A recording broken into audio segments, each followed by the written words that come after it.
All right, we are going to get started with Station 3, Limited Factors and Carrying Capacity Lab.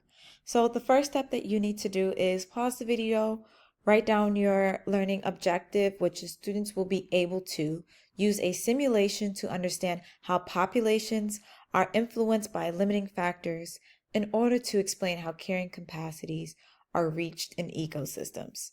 So it's a lot of big words. Feel free to condense it down into simpler terms for you to understand. Next, at your tables, or you may have to grab this from a teacher, your materials, you need to have a coin, limiting factor card, a petri dish or plate, and beans. Once you gather these materials, please feel free to continue the video. So next at your stations, you're going to have this directions page, and it should look like this with key information. So let's go over the key things that you need to do to understand this station. First thing is the carrying capacity for your population to have enough resources is 40 beans. So I want you to think about this petri dish as its own ecosystem.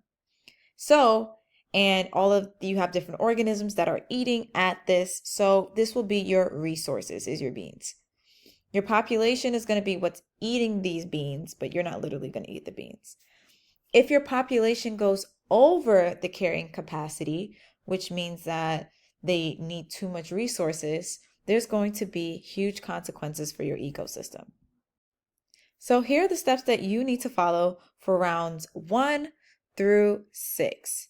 You're going to first start off by counting 20 beans on your plate. This is going to represent your initial or your starting population. Then you're going to flip a coin gently, see where it lands. If it lands on heads, you're going to literally see a head. You're going to add 5 beans to your population. If you flip your coin and it lands on tails, you're going to draw a limiting factor card and you're going to remove 4 beans from your petri dish or plate here.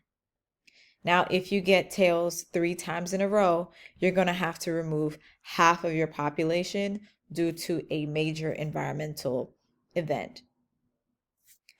And then lastly, for round 7, this one is kind of special. I'll go over it a little bit later, but let me demonstrate how you actually do this.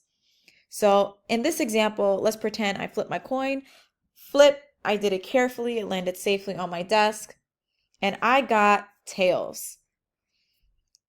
Remember, we are subtracting 4 beans when we get tails. So that means that I am going to do my new population total, which is 16. And I'm going to draw a limiting factor card. So the limiting factor card that I've drawn is predation. So I filled out predation where it says the limiting factor card that I've drawn because I've landed tails. And then I'm subtracting 4 beans from my petri dish. So I'll be taking these beans completely out. Over here, I'm going to explain the changes that happen to my population. So I read my predation card and it says increased predator presence leads to high death rates among prey species. And then I put this in my own simple terms. The population decreased, and I use that key science term here, because of animals eating it. So I put the word predator into my own terms. And then you're going to continue doing this for another 6 times. Cool. Now let's pretend that you did this 6 times and this chart is fully filled out with your table. On round 7, this one is a bit special. You're going to flip your coin 2 times. Now, if both coins are heads, your carrying capacity has increased to 50 beans. So that means you're going to have more resources. If both are tails, then your carrying capacity has decreased. So now you only have 30 beans as a resource. If you have heads and tails, your carrying capacity has remained the same.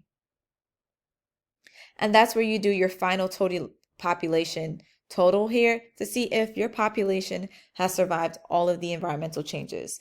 If your population survived, yay! If they haven't, I'm so sorry, RIP, give them a cute little funeral, and then, We're sorry for their loss. So now you've completed this table. You're going to go on to step 2. You need to clean up. So please make sure that you have counted and returned all the beans to the bin.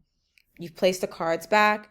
You've returned the coin tray back into the bag, and you check the lab table to make sure that you don't have any beans or cards on the floor. Make sure you clean them up. And then just raise your hand for a teacher to go over and check before you continue your analysis questions, which are these questions here. All right. Happy labbing.